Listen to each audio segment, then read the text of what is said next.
Hello, everyone. Welcome to the HFC Connect, which is Hyderabad FC's flagship series, which hosts the HFC School Connect, Corporate Connect, and the Players, Coaches, and Referees Connect. This is the HFC School Connect, and I'm your host, Ramit Singh Chimni from the 8 Goals 1 Foundation.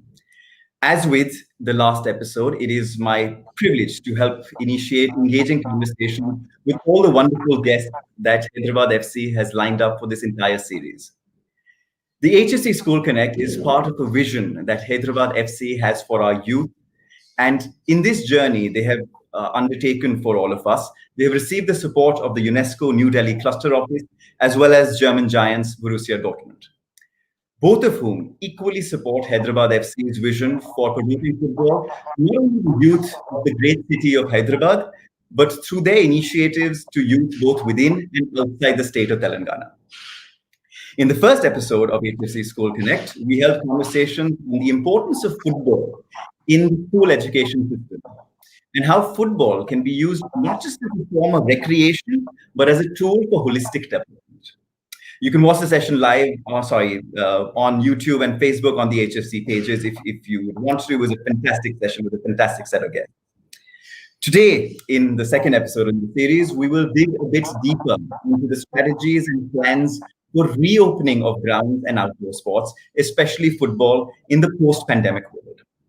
We will also try and understand the improvisation we may need to do to adapt to this new normal that all of us are facing. Now, while the pandemic is very, very unfortunate, it may not be all that grim. And hopefully, through these conversations with our guests and the panelists that we have today, we'll see the brighter side and see the hope with which we will be able to open up sports to our youth in this wonderful country. Now, before I introduce our panelists, we also have a very special piece of news coming from Hyderabad FC. Just a few minutes ago at 4 o'clock, they have announced a long-term partnership with our partners today on this webinar as well, Borussia Dortmund, towards working here in India.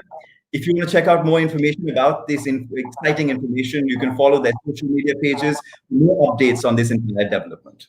Right. So with all of that said and done, and without further ado, let me introduce our panelists for today.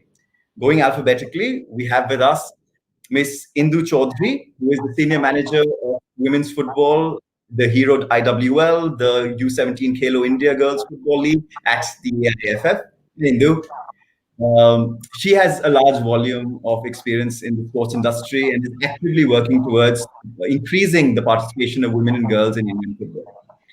We also have Mr. Jatin, who is a former Indian international cricketer, who those of us who grew up in the 1990s remember very, very fondly. In recent years, Jatin has worked with Nike as well, where he worked not just in India and in the Indian football industry, but actively out of Netherlands on their initiatives within the world of European football as well. He now runs his own company, KheloMore, helping increase participation at the grassroots level, something that all of us think is extremely important for our country today.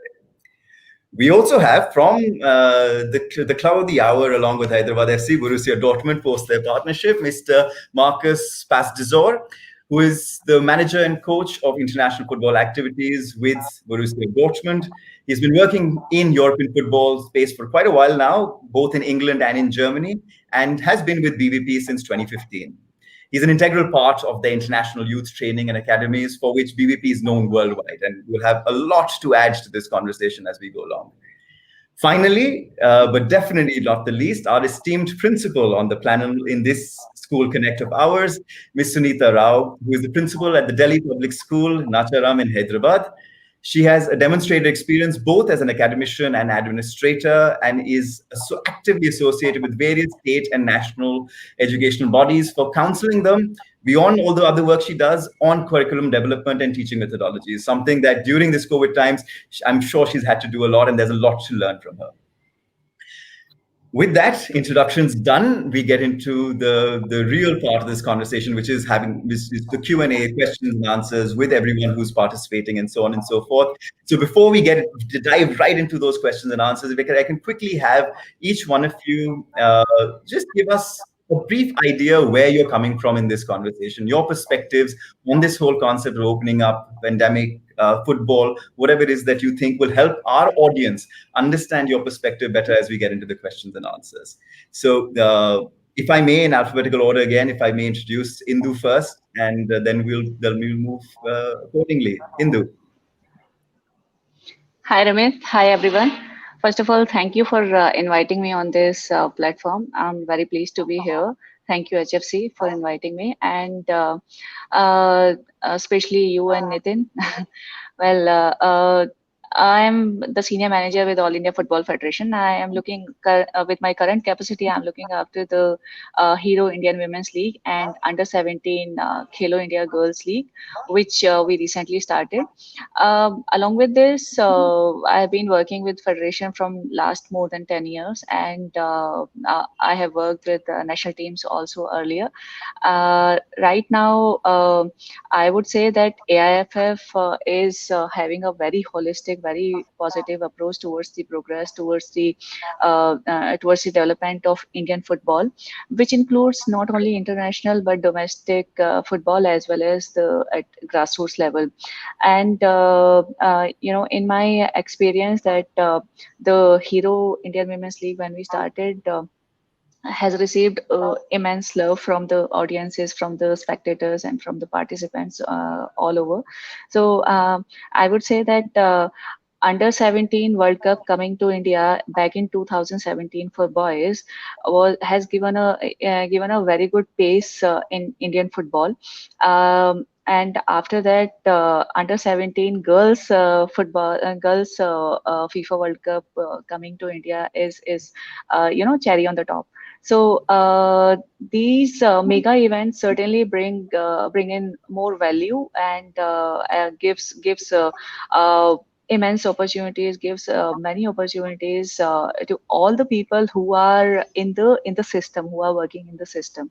So and not only that, these such events also has proven in past also, and I'm sure in future also, has proven very, very powerful in breaking social taboo, in empowering women, and balancing things all over in the sports industry. So I hope that these mega events keep on coming to India, and we keep on having these activities around us. So yeah, this is what I'll be talking about during the show. Thank you, Ramit. Thank you so much, Indu. And again, on behalf of all of us, I think the work that you're doing right now for women's football is just absolutely fantastic, and I have to say that. So thank you for that. Jatin, can we have you on for your perspective and what you will be broadly bringing to this entire conversation? Sure. So Ramit, essentially, our business involves working with various stakeholders on the supply side of sport in India. Those are school sports coaches, private academies, sports venues, multi-sport venues, which we are seeing a lot of rise in terms of artificial grass venues. So essentially, what we've been trying to do is this is a very underserved, very unorganized kind of back end of sport in India.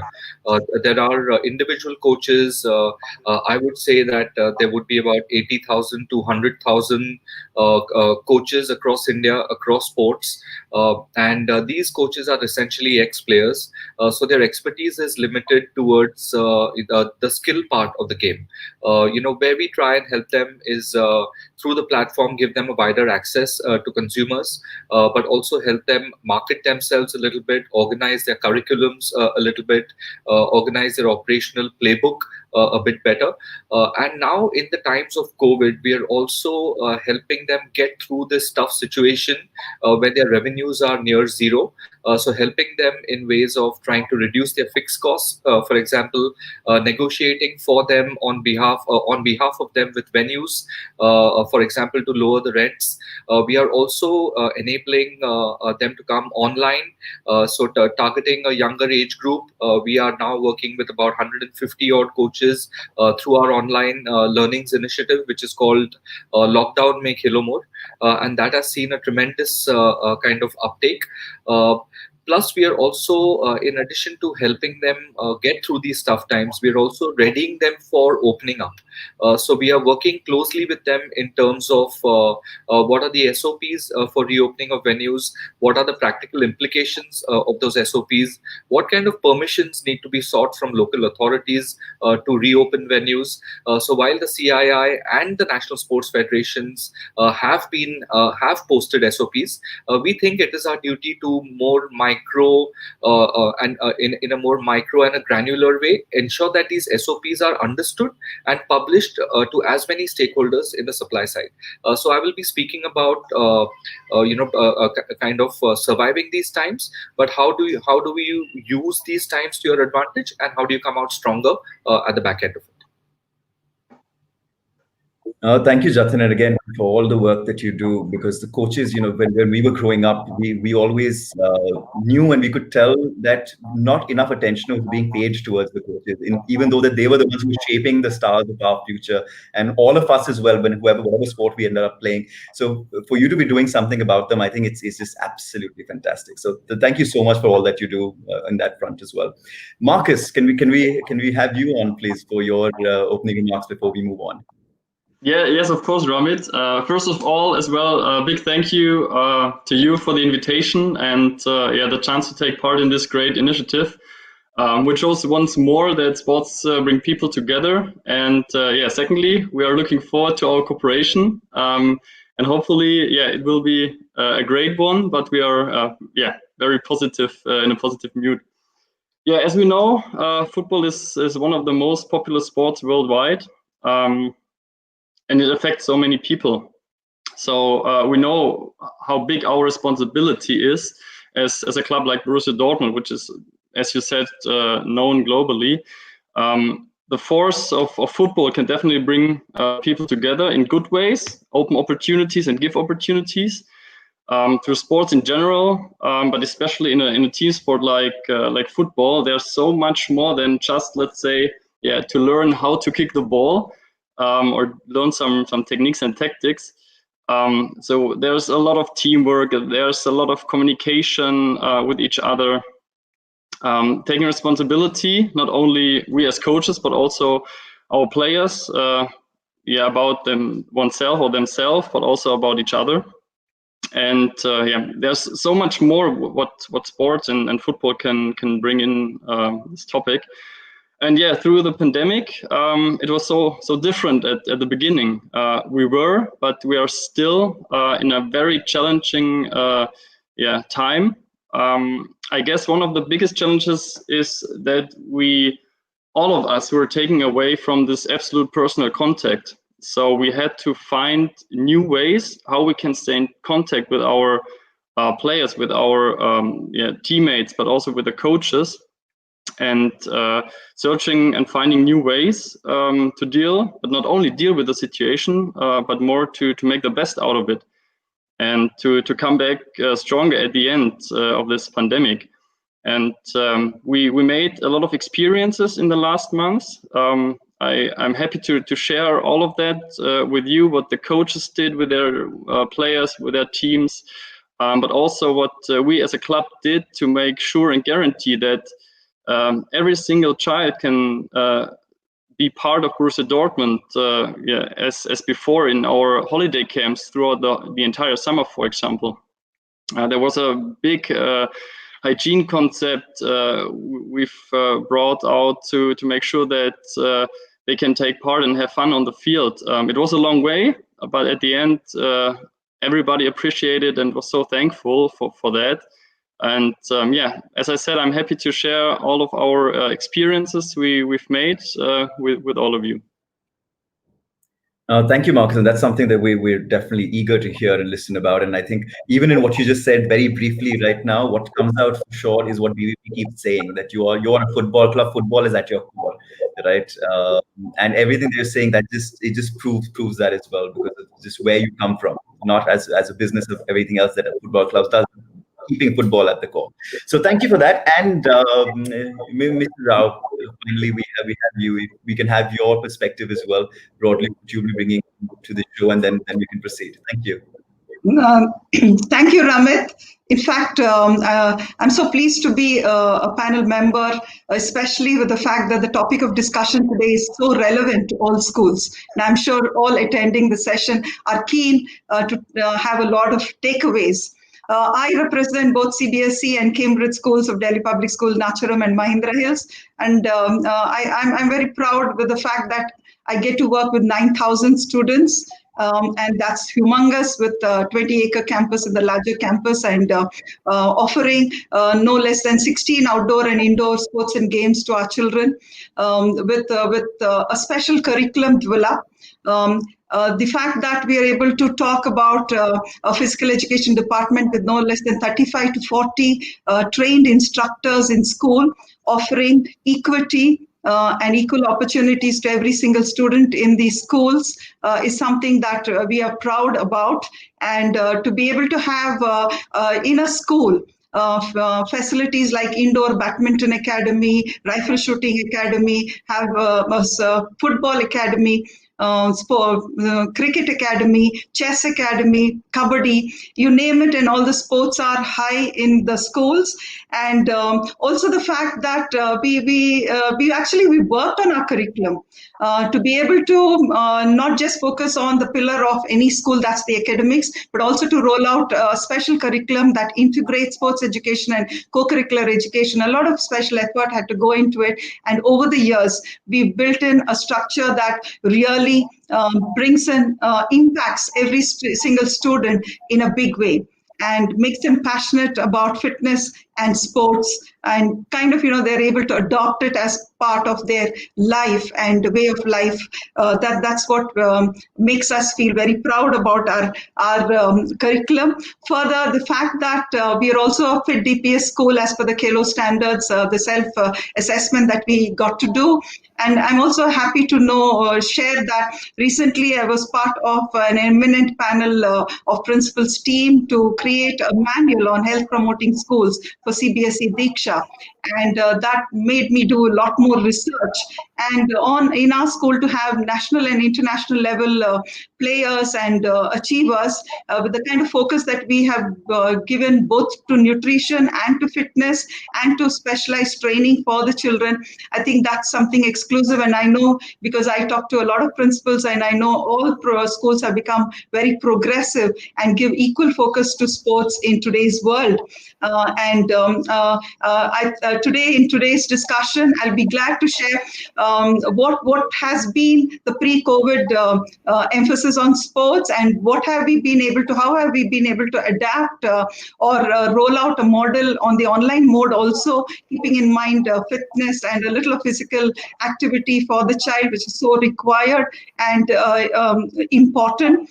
And post-COVID, what kind of readiness that the schools probably have to do and prepare oneself to receive children and also yet engage in sports activities. I think, and I will also focus a little on the health promoting school. That would be probably useful to all the attendees today. Thank you.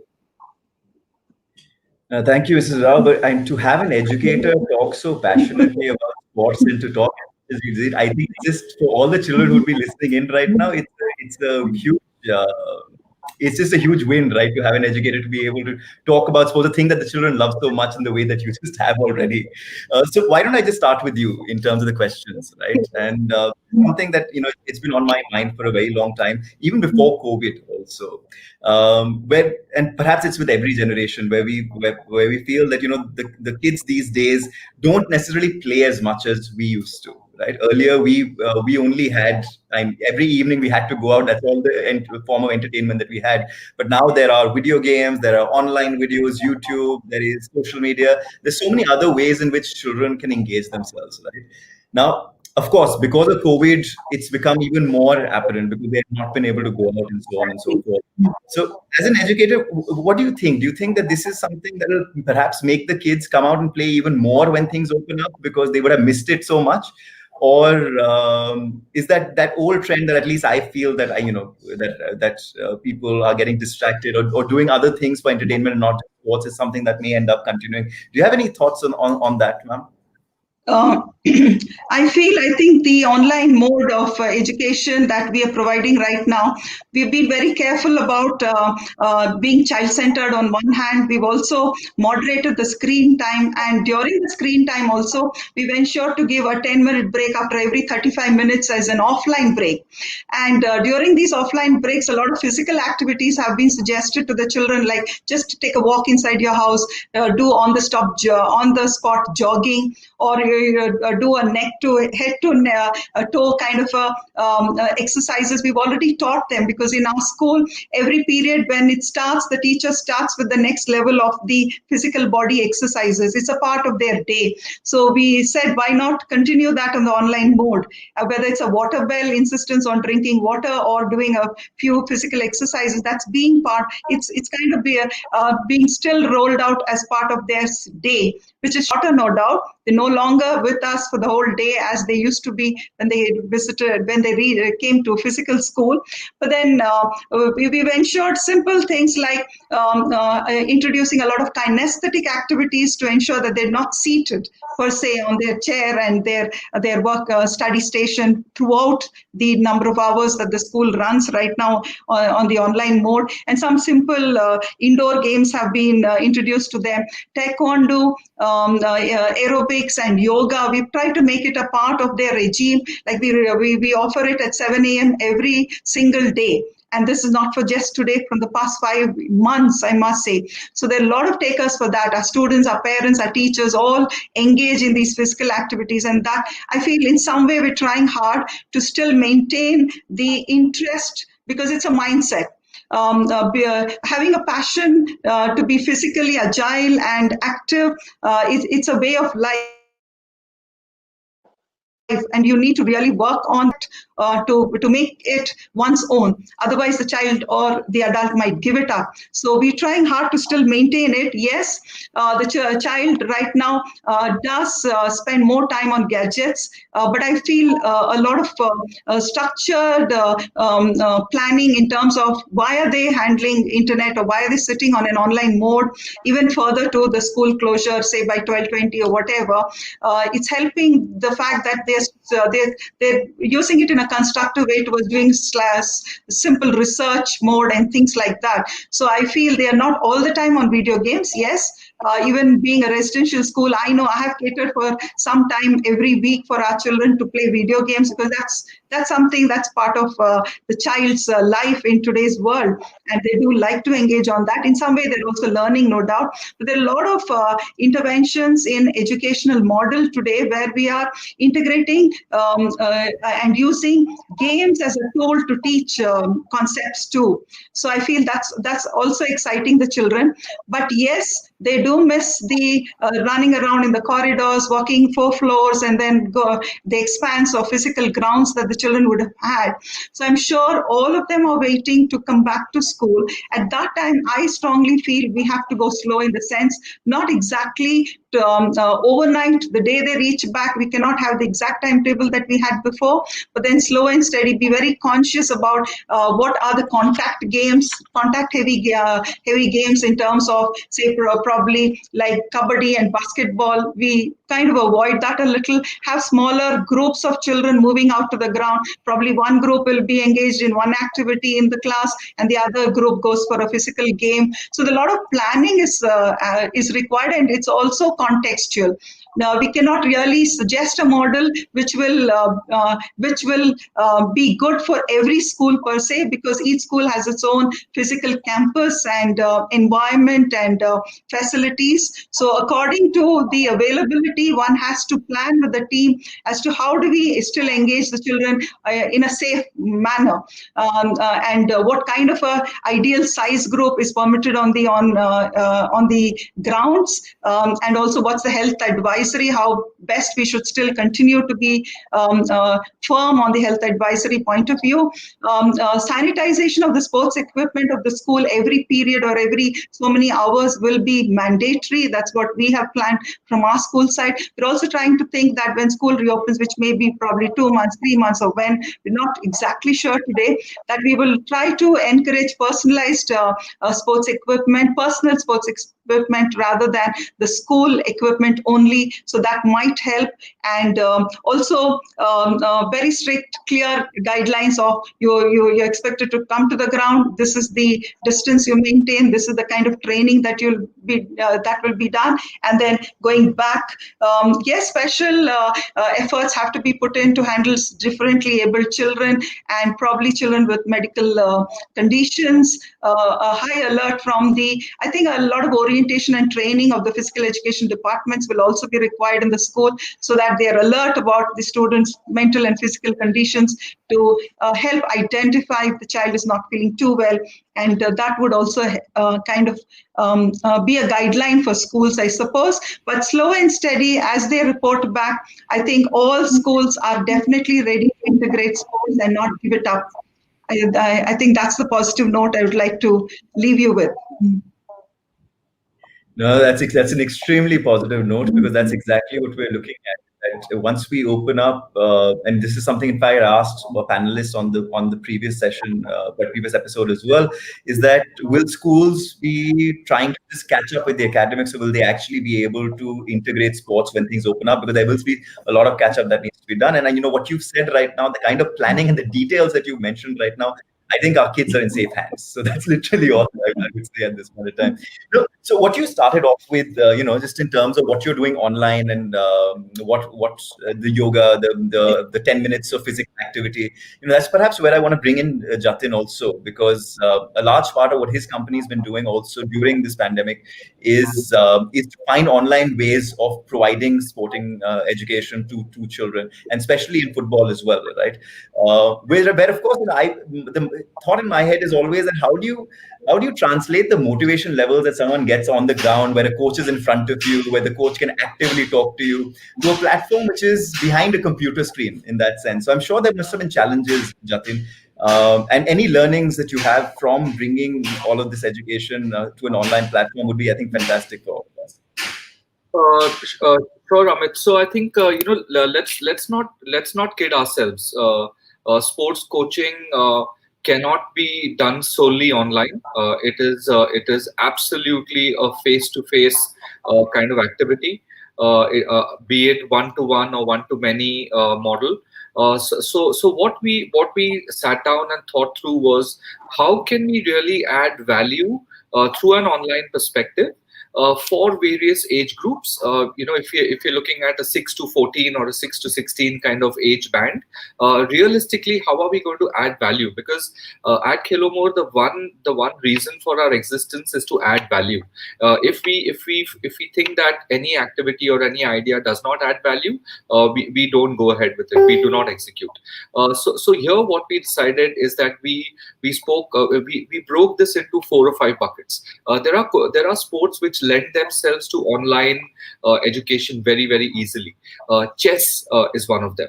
Gymnastics probably is another one of them. Chess more so than gymnastics. So we said that, hey, let's get all our chess coaches together and let's make a big push to take that entire band of children online. That worked out fantastically because you have the software for it, which we licensed out and which coaches already had.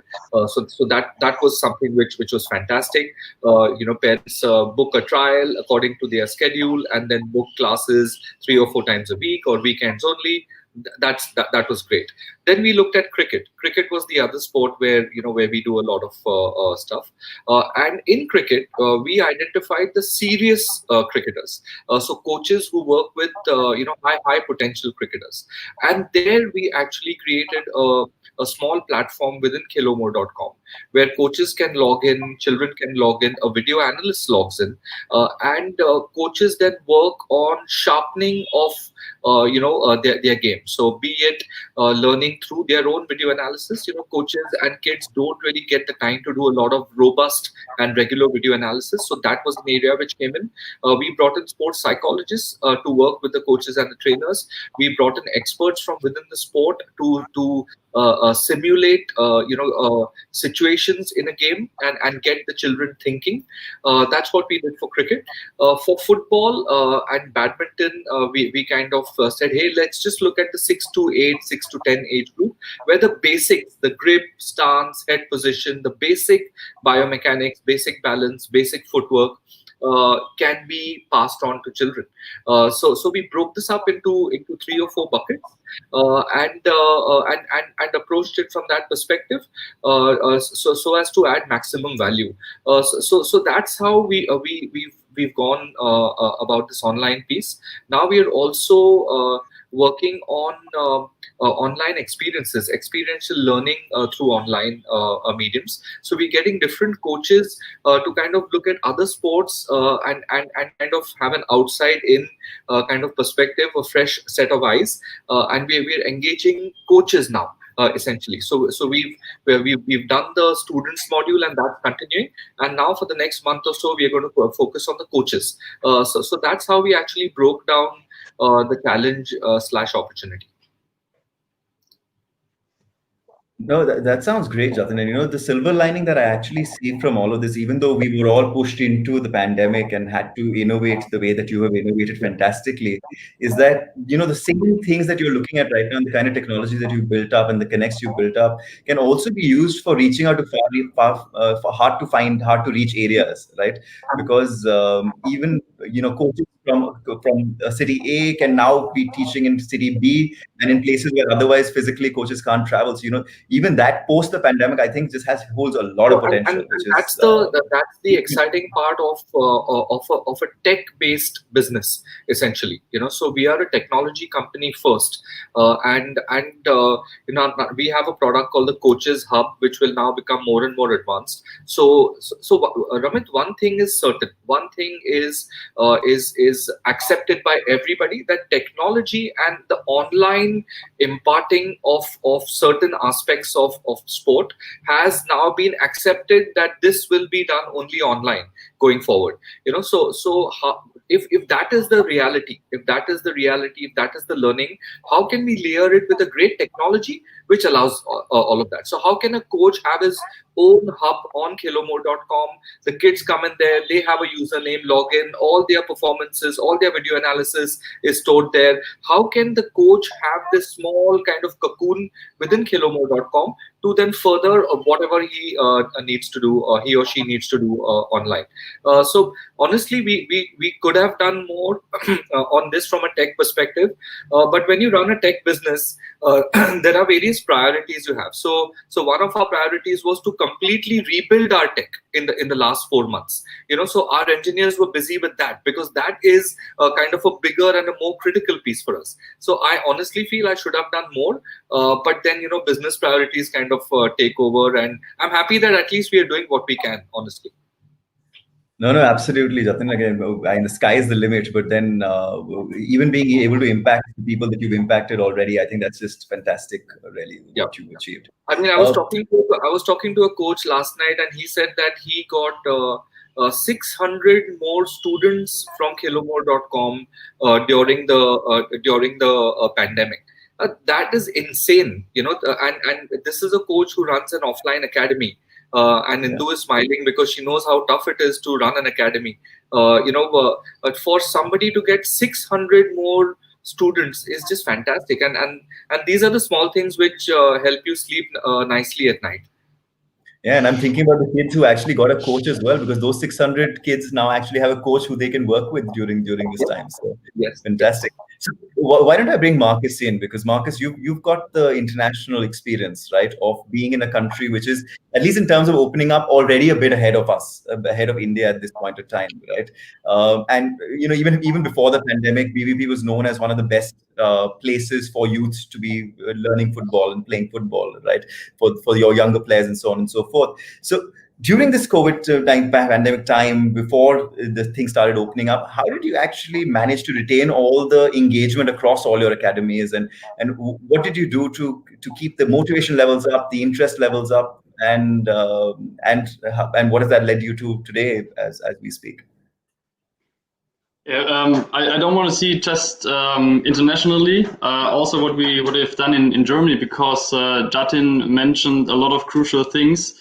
So we did as well a lot of let's say training sessions. Either we recorded some trainings, provided those training sessions to the players, or we did some live training sessions. And I think the most important in this case was to hold this personal contact. and not only see the players as athletes, but also as human beings.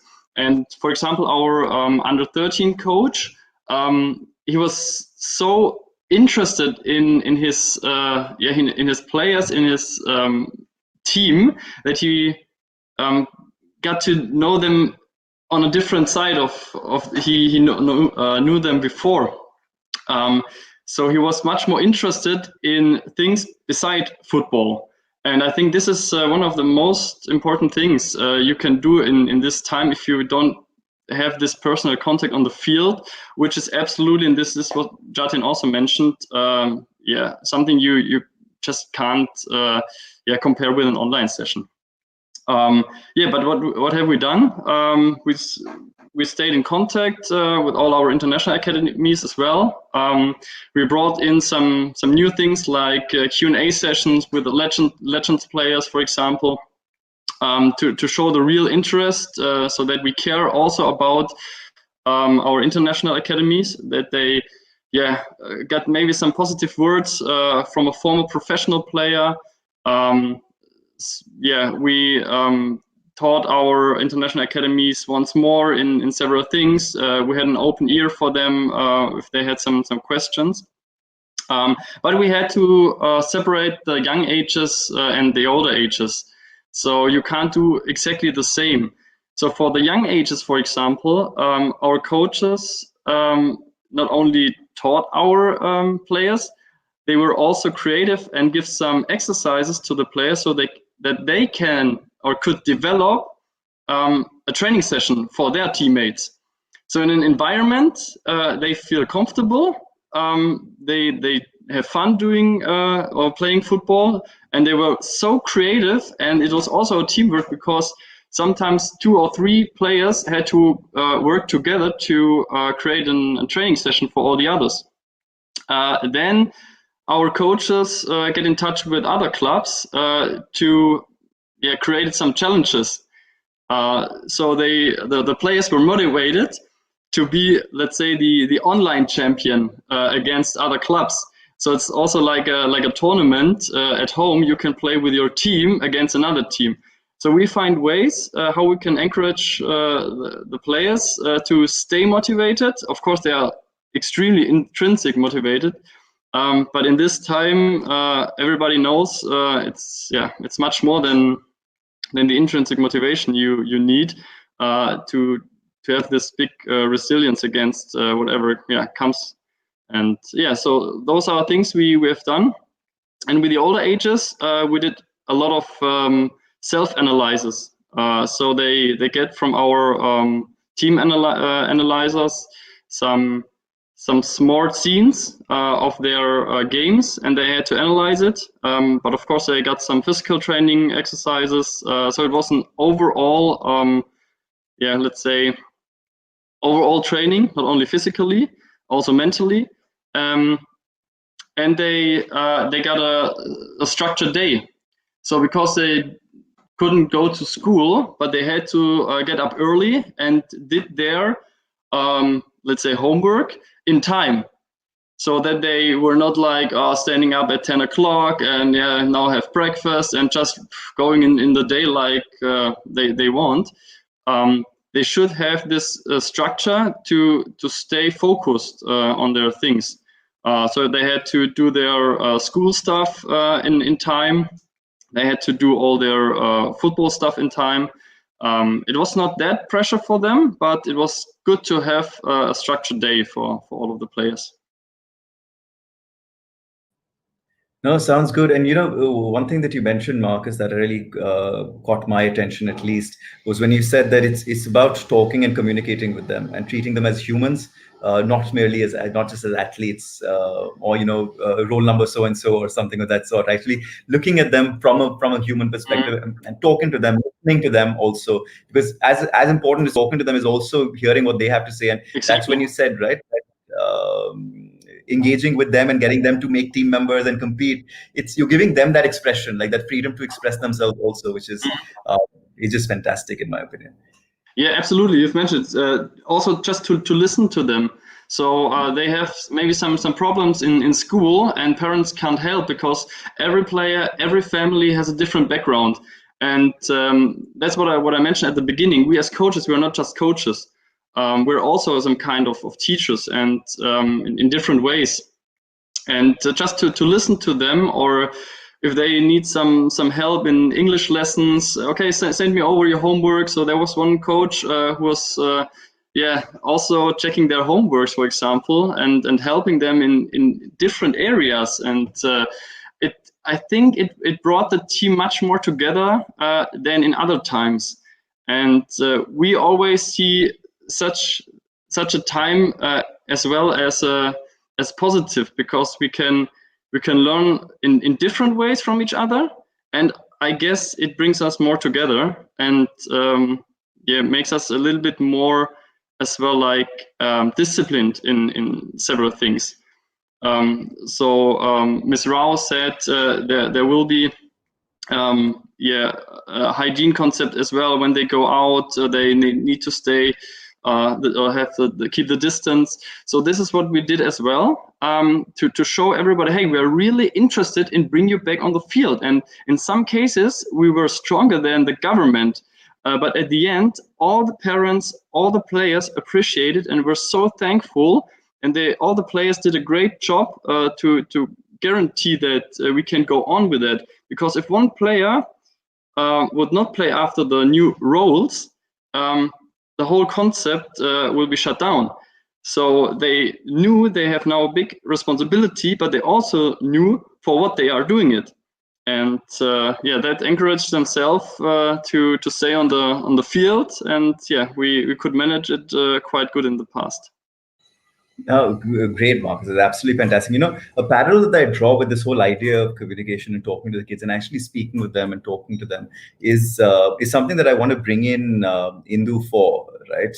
Which is really the whole concept of women's participation in sport and in football specifically. Personally, also, I know that, we started a gender neutral league about a few years ago for little kids. And when we started the gender neutral league, everybody said that, no, but the girls won't come and play, right? All we had to do was literally just go to the girls and ask, do you want to play? And the answer was yes. And it was literally as simple as going and asking them, and then they joined the league, and it was fantastic. So, Indu, my question to you really is that in all of this, we're talking about technology, we're talking about talking to them, reopening of schools. Even before the pandemic, it was still difficult in our country to get the girl child to play football, right? It's not been an easy road. It's something that you've been working hard on for a very long time. So with the pandemic as well, with the reopening, as things move up, what are your thoughts on how we're going to make sure that the opening up is not just for boys, it's opening up is equally for boys and girls both, right? In that sense. So any thoughts from your experience or what thoughts you have going forward would be very useful. Thanks, Ramit. Well, to this, I would say that the balance and choices mainly lies with the society.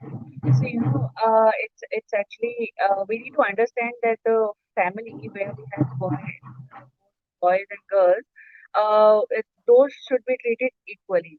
And like we say that, it all starts at home. So the parents and guardians, they need to start this revolution. They need to start this equality from the home, from the house itself. However, I feel that with this under 17 FIFA World Cup, will be having a huge and very positive impact on the society, on the masses, and I am very positive. I'm actually, I dream of getting more and more girls for these youth leagues, because this is not only my dream. I want every girl to play freely, freely in every corner of the country.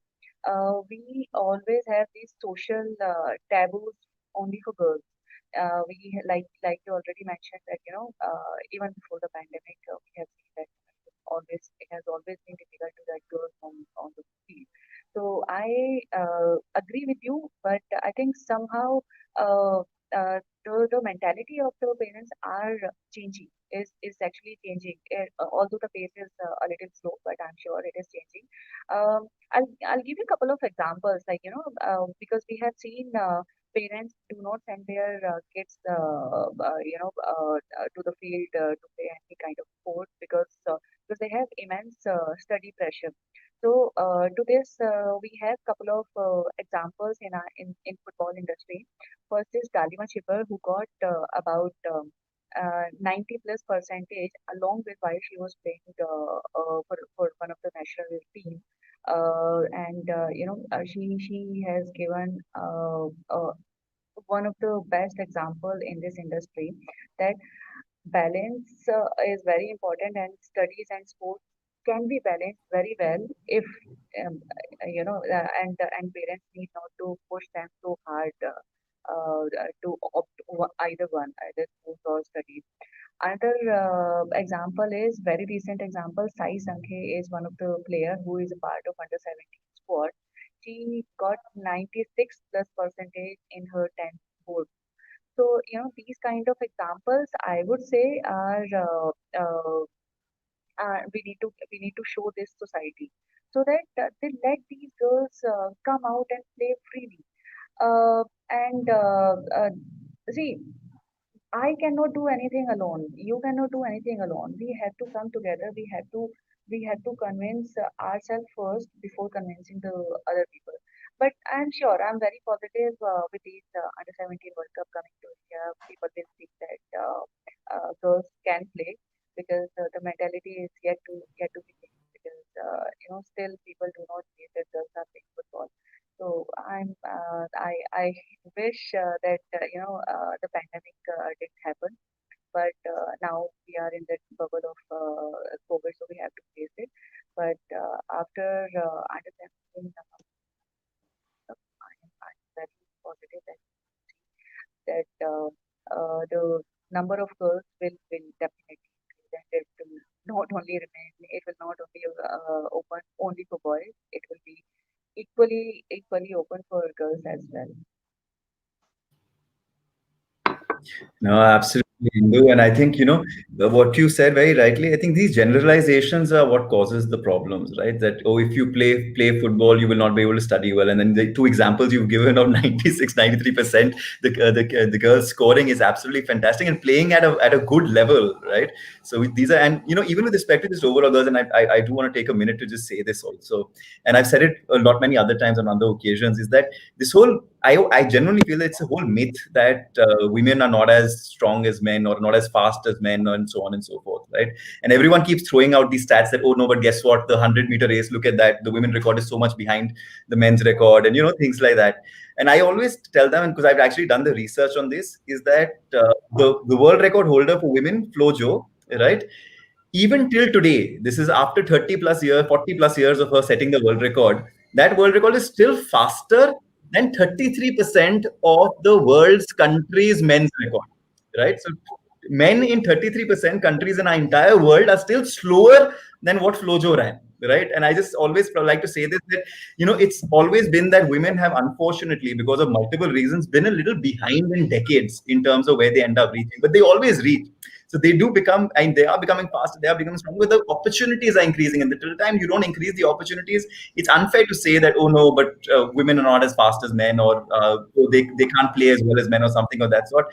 It's all about opportunity, and it's been proven. It's all there in facts, and when you try and analyze from like years ago to now and how that difference in delta is happening, right? But so, Ramit, I'd like to say something here. Yes, please, please.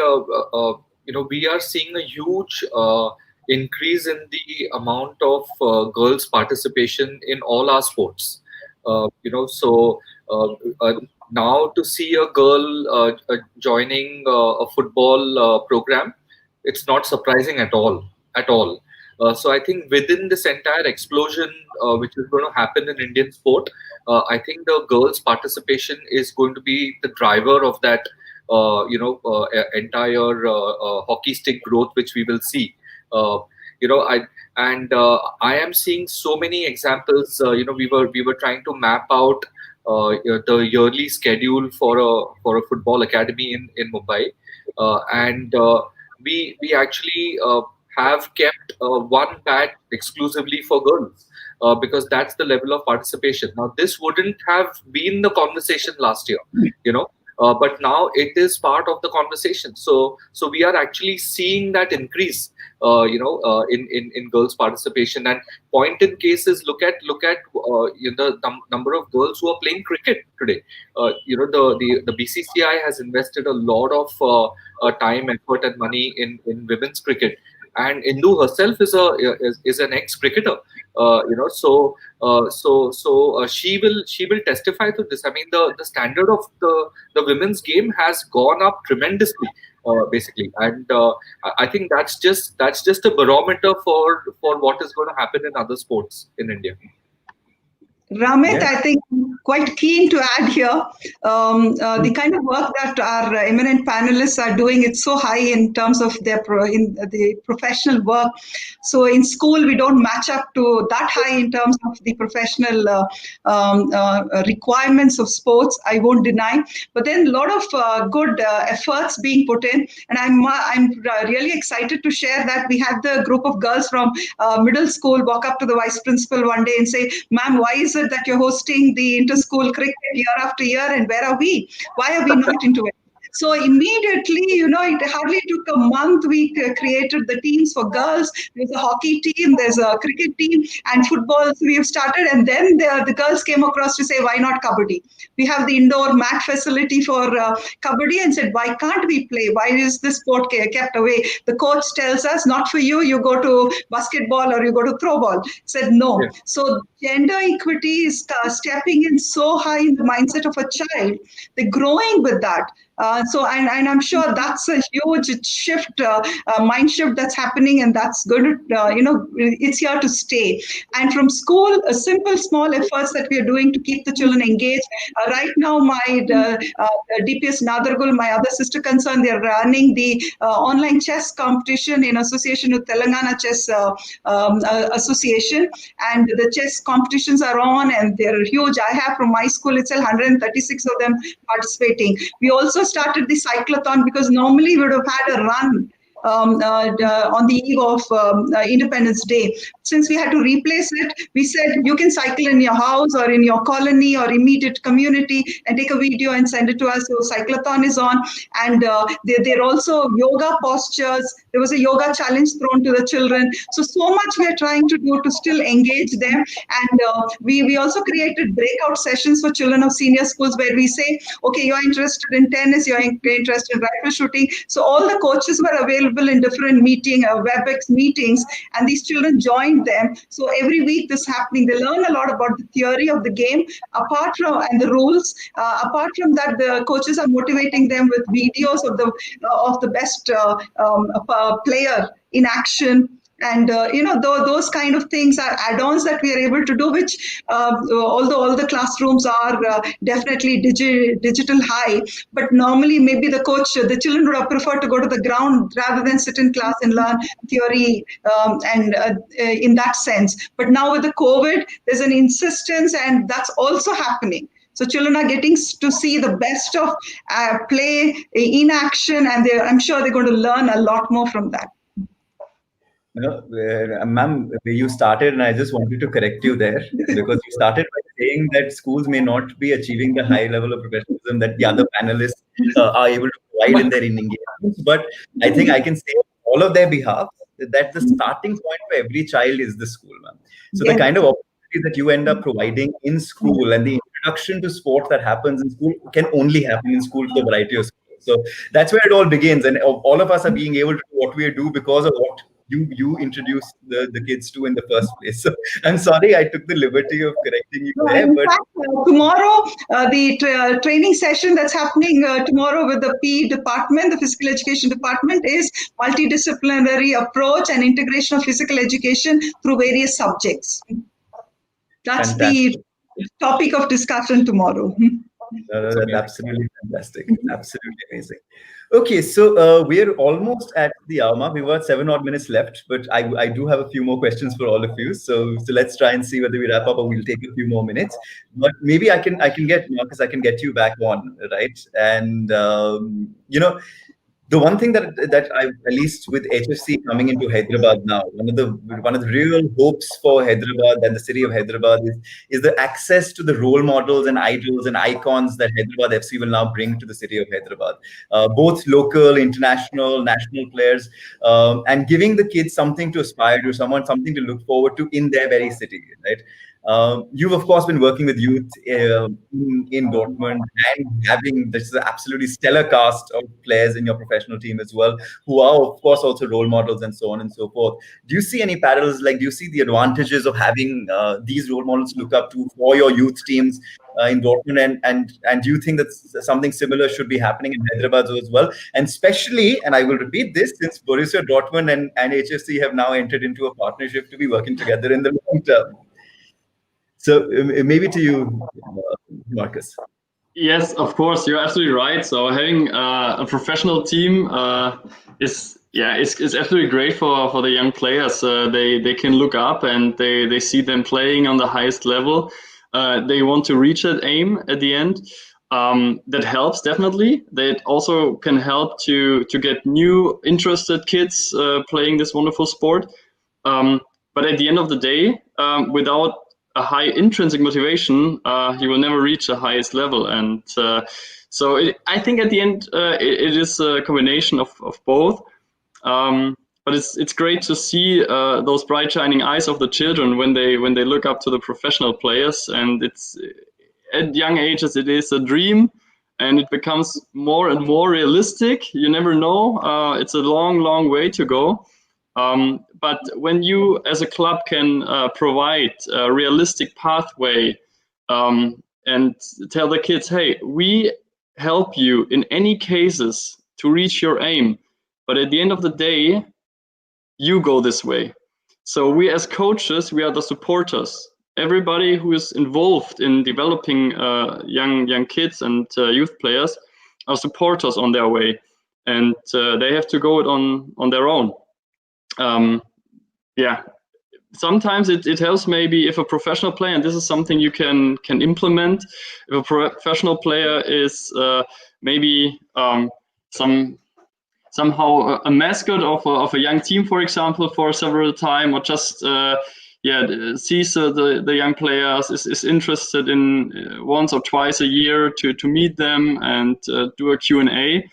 We had this in the past. At the moment, it's quite difficult. Also with young players who are on their way, becoming professionals from the under-19s, for example. So if you can show this to young players, it's absolutely encouraging and helps them on their long way.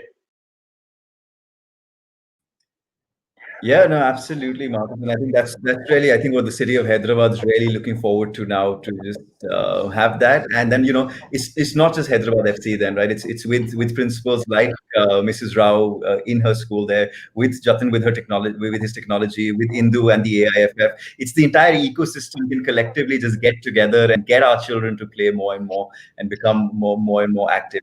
It's really what we're all looking forward to. I think that's really the shining light at the end of this pandemic, right? Is all of us on this panel coming from different backgrounds, we're all working towards exactly the same thing, is to get participation, get the kids engaged, and get them all to have fun.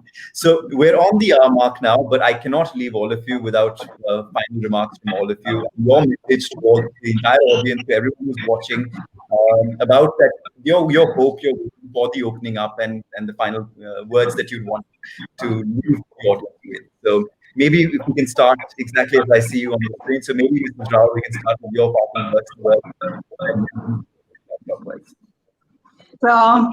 Yes, I think all of us today are talking so much about sports, both during the COVID times and post. And with all of us having a great responsibility towards the physical and the emotional wellness of a child, be it at home as part of a family or be it part of an institution that's a school per se.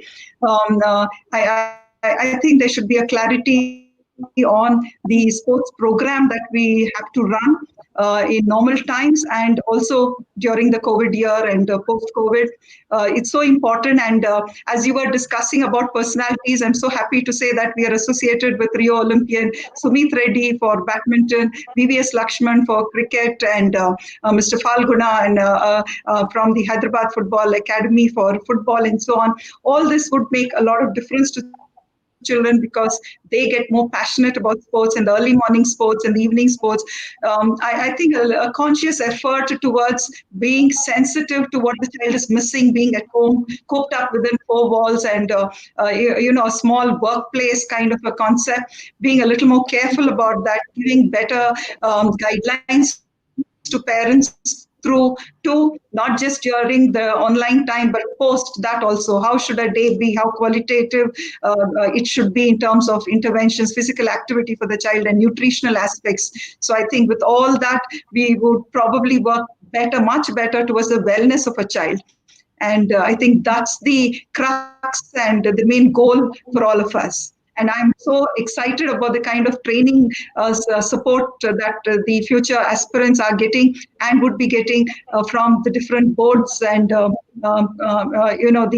platforms that they have mentioned, right from Khelo India to every other support systems that are being generated. I'm very excited that Hyderabad straight from Germany is coming to our city. And all our children are going to be much more excited about this. Thank you so much. Thank you so much, Mrs. Rao. Thank you so much for that. Indu, can we have your final words and the message that you'd like to give to our audience? Yeah, sure. Thanks, Ramit. So I think, in these days, I would say that ask anybody, everybody is dying to get back to their workstations, the work they do, the passion they are following and everything. So the only thing I would suggest is the international football has been rescheduled to 2021 for the understandable reasons, because the health of players is of paramount importance, and we cannot compromise on that. So but as soon as the normalcy returns, everybody, the players, the coaches, the kids, the participants, everybody will be having a great fun. And sport is and always will be a unifying factor. So all the best, everyone. And let's just hope and let's just pray that we get out of this COVID bubble as soon as possible. Thank you so much. Thank you, Indu. Thank you. Markus, can we have your comments before we have Jatin to wrap the day up for us? Yes, of course. Firstly, I want to thank all of you for really great words and encouraging all the kids and pushing everything forward so that we can make sure that the kids are still doing sports at home. I think the chances we give them is absolutely great. At the end of the day, it's their decision to take it or not. But if we show that honest interest in every single human being, in every single player and athlete, they will feel that it is honest, and they will follow also our way to go through this pandemic time.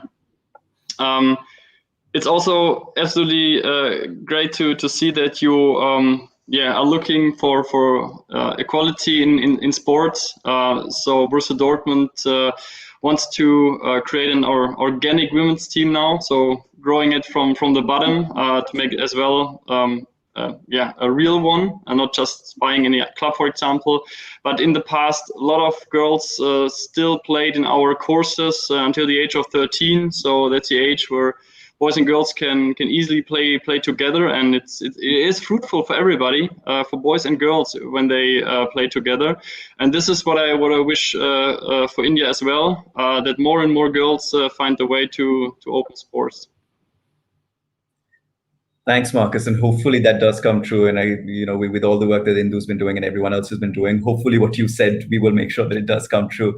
So, Jatin, you've got the floor for the final words to close out the session. Sure. So, all of you. I'd like to just wish BBB and Hyderabad FC a great start and a long partnership. I think it's fantastic that this news is out today. And where are we headed from here? I'd like to say that India is the youngest country in the world. And adoption of technology by coaches will enable them to bring in more consumers who will then serve these younger consumers more. So more and more Indians will be served with sport. Technology will not only give them a wider access, but will help them make their product better.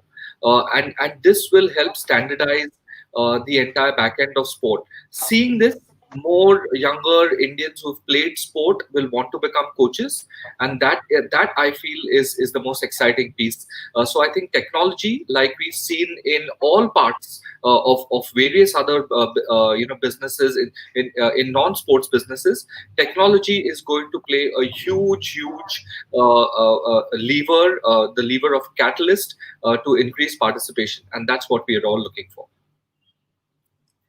Thanks so much, Jatin. Thank you so much for your words. Thank you, everyone, all of you, all four of you. It's been an absolute pleasure to have you. I'm sure that the audience loved having you here. And on behalf of everyone, I must say, please keep doing the good work that you're doing, because all of you in your different ways are contributing towards what we need and what is the need of the hour right now. So thanks a lot. Thanks you for everyone who's tuned in, who's been joining in. Tune in again next week, next Sunday, 23rd of August, 4 p.m. We'll be back. And we'll be discussing how football can be used as a tool for empowerment, equality, and inclusion. All right. Till then, have a lovely Sunday. Thank you. Thank you, Ramit. Thank you. Bye, everyone. Thank you. Wonderful meeting all the panelists. Same here, ma'am.